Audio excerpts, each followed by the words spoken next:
Bienvenidos al informe de responsabilidad social sobre la ética en el manejo de datos económicos elaborado por la Escuela de Contabilidad de la Universidad Nacional de San Agustín. Los integrantes son Arapa Gamarra, René Denis, Livisi Durán, Heidi Raida, Merino Vidangos, Joshua Milet, Pumacayo Güimes, Alexia Gabriela, Maldonado Gamero, Daphne Yesalén, Medina Rodríguez, Joe Caleb. En el presente trabajo vamos a desarrollar los siguientes contenidos: objetivo, metodología, desarrollo y la conclusión. Resumen. En medio de los recurrentes escándalos financieros que afectan a las diversas organizaciones, surge la pregunta que si existe algo inherente al sistema financiero empresarial que fomente conductas poco éticas, aunque se implementan medidas para prevenir estas acciones. Sus resultados son limitados. Joseph Heath, un filósofo, argumenta que el comportamiento ético puede surgir de forma natural en un mercado competitivo con un sistema de precios funcional. Según esta perspectiva, la moralidad no es un elemento externo, sino una parte esencial del desarrollo de las finanzas y las organizaciones. Objetivo: reflexionar acerca de algunos de los problemas éticos asociados al uso de las tecnologías de la información y las comunicaciones en el ámbito de la actividad informativa documental en las empresas. Metodología: análisis documental clásico, dadas las características de la investigación en torno a los fundamentos teóricos sobre ética de la información y sus implicaciones en el uso de las tecnologías de la información y las comunicaciones en las actividades de las ciencias de la información en general. Se consultaron fuentes documentales impresas y se hizo una búsqueda de los temas en Internet. A continuación veremos un poco del desarrollo de todo el trabajo. Primero veremos el primer punto, que se trata de la ética, finanzas y organizaciones. Probablemente para nadie va a ser un misterio que los servicios que nos va a prestar el sistema financiero a la sociedad, nosotros, son un motor importante para lo que es el crecimiento económico a largo plazo. La ética va a jugar un rol esencial en lo que son las organizaciones. La razón de su importancia radica en que el concepto de organización ya ha superado la visión clásica, eminentemente mecanicista, en la que se la consideraba simplemente como un constructo diseñado para poder generar las ganancias. Como dificultades tenemos que, a pesar de lo presentado anteriormente y de que las propuestas para integrar la ética dentro del accionar de las organizaciones tienen una historia de ya varias décadas, tendría que ser obvio que los administradores y gerentes encuentran dificultades para poder lograr dicha integración. Para poder ilustrar mejor la afirmación, nos resulta útil el siguiente ejemplo. Nos menciona que a fines del año 2001 va a estallar el escándalo de Enron, seguido por los de WorldCom, los de Arthur Andresen y de Tico International, esto en el 2002, lo que llevó a la promulgación de la ley de Sarbanes-Oxley en el mismo año. Durante los años siguientes se produjo una suerte de revolución ética en las empresas, lo que son los códigos de conducta, capacitaciones de materia, las líneas directas para denuncias o OTRINes también conocidas, entre otros esfuerzos. Todo esto según Kelly en el año 2005. Sin embargo, simultáneamente, en un estudio realizado entre gerentes y administradores de diferentes industrias, en el que se les preguntó por las habilidades que, según su juicio, eran importantes para hacer bien su labor. Las respuestas ubicaron a las habilidades relacionadas con la integridad y la ética en el puesto 14 de 22 en importancia. Esto según Belzaus y Cadogan en el año 2007. Por otro lado, sigue Henry.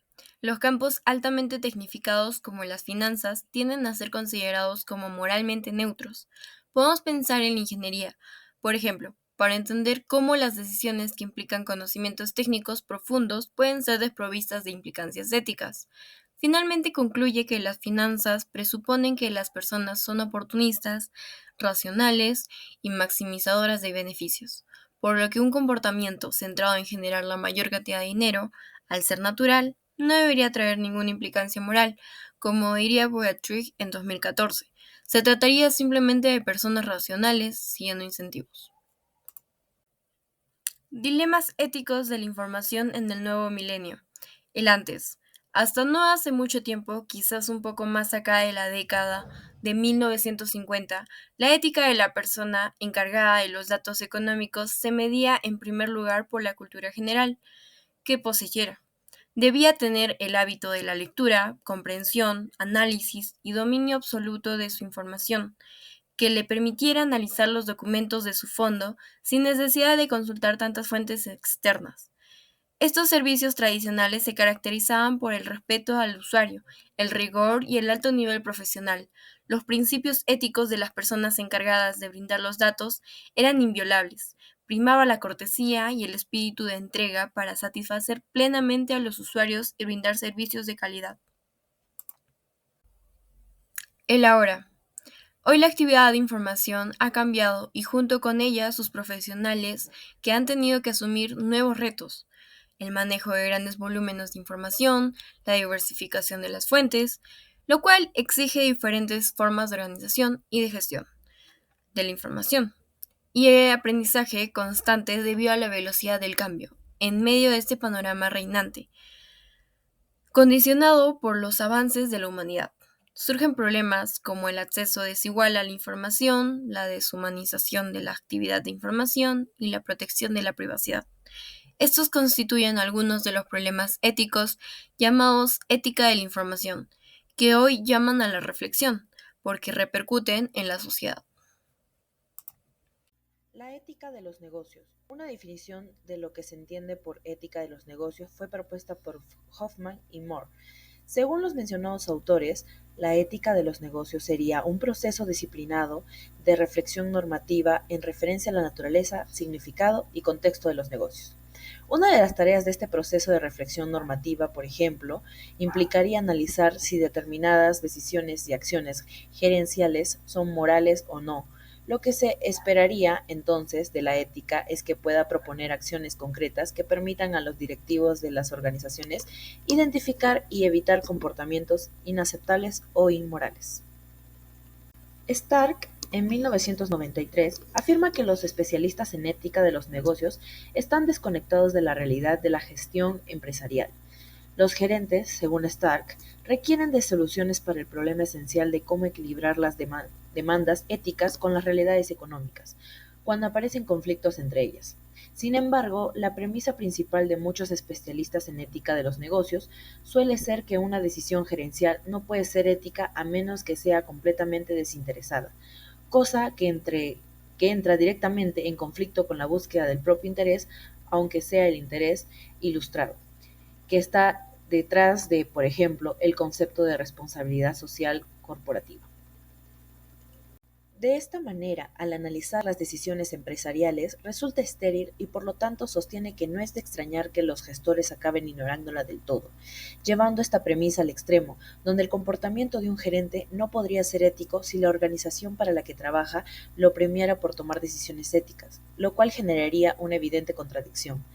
Starr sugiere que la ética de los negocios necesita enfocarse en proponer maneras en las que los gestores puedan hacer lo que es moral y socialmente correcto, sin tener que arruinar su propia carrera o a la empresa para la que trabajan.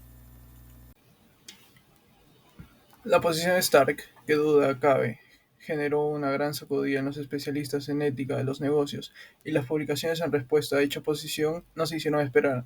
En general, estas respuestas se concentraron en subrayar los errores metodológicos de su análisis, así como su presunto desconocimiento de la literatura relevante.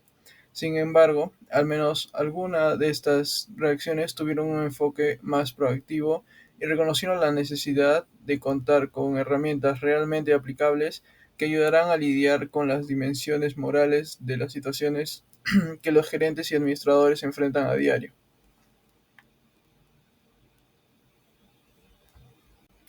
Una propuesta coherente. En este contexto, que resulta interesante analizar una propuesta realizada por Joseph Head, profesor de filosofía en la Universidad de Toronto, para desarrollar una ética de los negocios que sea capaz de producir recomendaciones asociables en la empresa Head 2004, propone que los gerentes empresariales actuarían éticamente si se concentran en tomar decisiones maximizadoras de beneficios, pero evitando crear o aprovecharse de las fallas de mercado. Para entender esta propuesta, en primer lugar es necesario un breve repaso de algunos conceptos básicos de economía, articulada siguiendo la misma secuencia lógica que utiliza Head.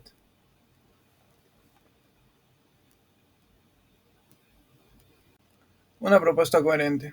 En toda sociedad que presente el problema de cómo hacer el mejor uso de los recursos para producir bienes que satisfagan las necesidades y deseos de las personas, el mejor sistema que conocemos para hacer esto es el sistema de precios en una economía de mercado. En este sistema el precio que interesa es el precio de equilibrio, porque para ese precio la cantidad ofertada de un bien coincide con la cantidad demandada. Es decir, no hay despilfarro. Este precio de equilibrio que requiere la interacción libre y permanente de un gran número de ofertantes y demandantes. No se alcanzaría si los productores colaboraran entre sí. Esto es esencial porque aquí se produce un quiebre, no solo con la ética, sino muchas veces también con el sentido común y con las enseñanzas de las principales tradiciones religiosas, en las que la colaboración entre personas, hacer una conducta posicional, es considerada moralmente económica.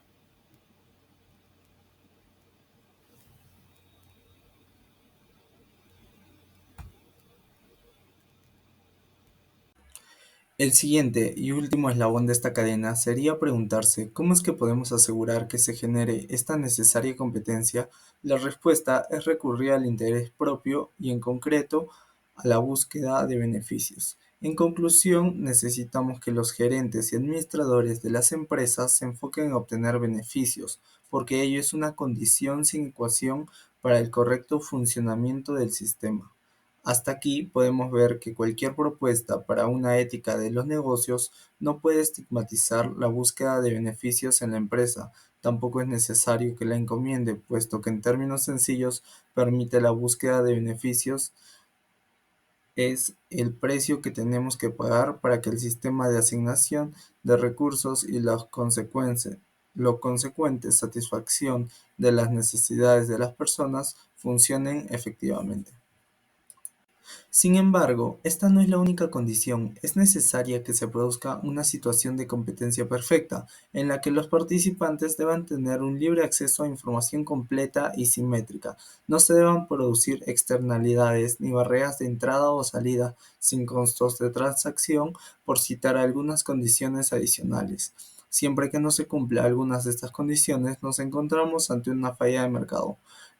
Lo positivo para el funcionamiento óptimo del sistema es que la legislación vigente en muchos casos es consciente de la existencia de estas fallas y busca solucionarlas. El grado en que lo logra es materia de otra discusión, pero lo importante aquí es el espíritu de las normas contra la competencia imperfecta, contra la competencia desleal o de las leyes antimonopolio. Sin embargo, no es razonable pensar que la protección del mercado es una provincia exclusiva de la ley, puesto que el exceso de normas puede ser tan perjudicial para las empresas como su ausencia, indica Blind 2012.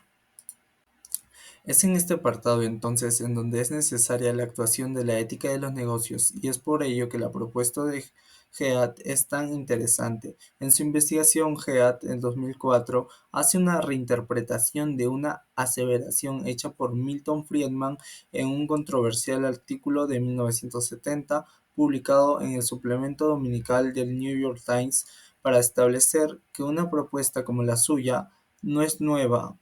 Friedman en 2007 vuelve a indicar y sostiene que los negocios tienen solamente una responsabilidad: incrementar sus ganancias compitiendo abierta y libremente sin engaño ni estafa. Argumentó que ya había desarrollado elegantemente en su libro El capitalismo y libertad, publicado en 1960.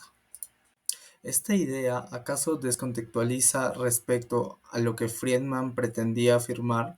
Calza sin embargo con la que Head propone, Los gerentes deben buscar incrementar las ganancias de las empresas dentro de un marco de libre competencia, pero atendiendo a lo que estipulan tanto la ley para evitar la estafa como la ética para evitar el engaño. Finalmente, GEAT sugiere principios generales que deberían incluirse en un código de ética de los negocios, como son la necesidad de minimizar las externalidades negativas, reducir las asimetrías de información, reducir las barreras de entrada y los aranceles.